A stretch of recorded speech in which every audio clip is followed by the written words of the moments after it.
Bonjour à tous et bienvenue dans cette nouvelle vidéo sur RRStudio où je vais vous montrer aujourd'hui comment on fait des mosaic plots. Alors un mosaic plot c'est quoi? C'est un diagramme qui permet de faire de la statistique bivariée et de représenter un croisement de deux variables qualitatives. Pour vous montrer ça, j'ai construit un petit jeu de données tout tranquille avec des filles, des garçons, 165 filles, 156 garçons. Et je me suis intéressé à leur couleur de cheveux. Donc rien de très original et c'est purement inventé, ce ne sera pas évidemment représentatif de la réalité. Donc, parmi les filles, j'en ai 31 qui ont les cheveux blonds, 52 qui ont les cheveux noirs, 65 qui ont les cheveux châtains et 17 qui ont les cheveux d'une autre couleur. Alors derrière autre couleur, il y a tout ce qui n'est pas blond, noir ou châtain, c'est-à-dire dedans il peut y avoir noir avec des mèches blondes par exemple, ou cheveux gris, ou cheveux bleus, verts, rouges, ce que vous voulez. Enfin voilà, tout ce qui n'est pas dans les trois précédentes couleurs. Chez les garçons maintenant, on en a 19 qui ont les cheveux blonds, 61 les cheveux noirs, 68 les cheveux châtains et 8 qui ont les cheveux d'une autre couleur. Je vais y arriver. Voilà, donc alors avant de commencer, on va aller dans notre répertoire de travail, on va le définir comme répertoire de travail, voilà, set as working directory, et maintenant on peut attaquer. Donc, on va construire un vecteur genre, avec nos filles garçons, hop, le vecteur cheveux, hop, ça a l'air de passer, très bien. Alors, le data frame, donc le tableau de données, donc deux colonnes, une pour chaque variable. Ça a l'air d'être bien passé, je ne vais pas visualiser les 321 lignes, mais ça a l'air d'être bon. Ensuite, on va faire un tableau de contingence pour vérifier, puisque c'est comme ça que j'ai construit mon jeu de données. J'ai écrit sur un papier un tableau de contingence que j'ai complètement inventé. Et c'est comme ça que je l'ai construit. Donc je vais vérifier que ça coïncide avec ce que j'ai écrit. Tout à fait, donc tout va bien. Alors, maintenant, une petite astuce. Donc vous voyez que votre table de contingence, elle est écrite de sorte que le genre apparaît en ligne, donc filles-garçons en ligne, et les couleurs de cheveux en colonne. Si ça ne vous plaît pas et que vous voulez votre table dans l'autre sens, c'est-à-dire couleur de cheveux en ligne, genre en colonne, vous pouvez utiliser la fonction transposer, puisque finalement c'est ce qu'on veut, la transposer de notre table, et vous l'appliquez sur votre table. Donc vous faites T2 entre parenthèses, table de df genre df cheveux, comme j'ai fait là, et vous obtenez donc votre table dans l'autre sens.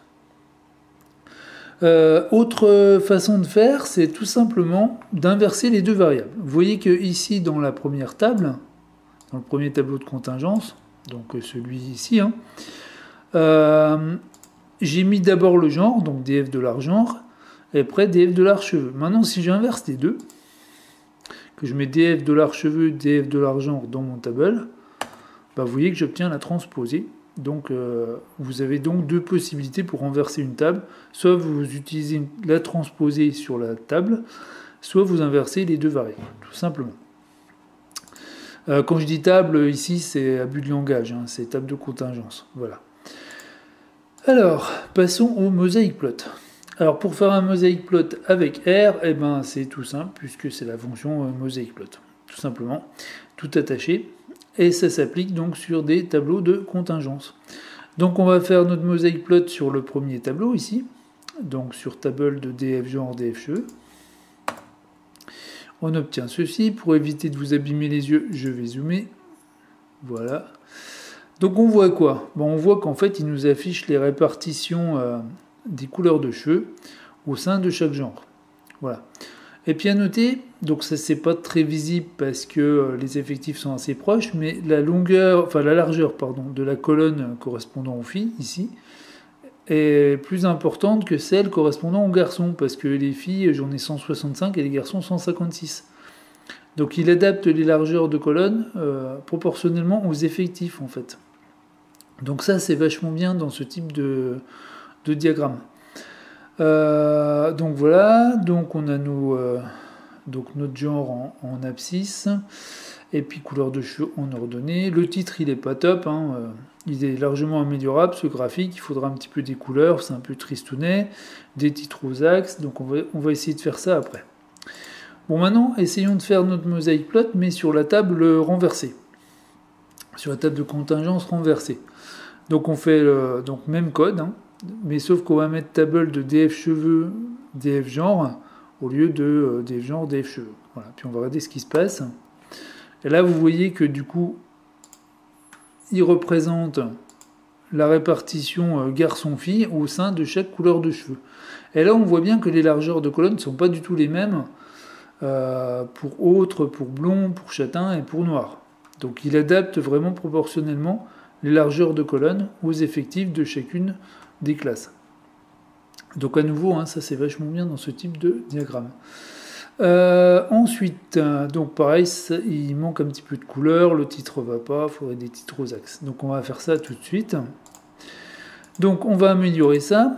Donc pour le premier, pour df genre, df cheveux, donc ça je touche pas le début de mon code, je vais juste rajouter les arguments couleurs, donc col égale blue, yellow, brown, black, pour respectivement donc les couleurs de cheveux autres. Yellow ça va être blond, brown ça va être châtain, et black ça va être noir. Ensuite, xlab ça va être le genre, ylab la couleur de cheveux, donc j'ai mis cheveux tout court. Et puis le titre de mon graphique, j'ai mis répartition des couleurs de cheveux et du genre. Bon, il n'est pas génialissime mon titre, mais c'est pour vous montrer. Hein, donc voilà. Allons-y. À nouveau, je vais zoomer. Voilà. Alors, on voit quoi?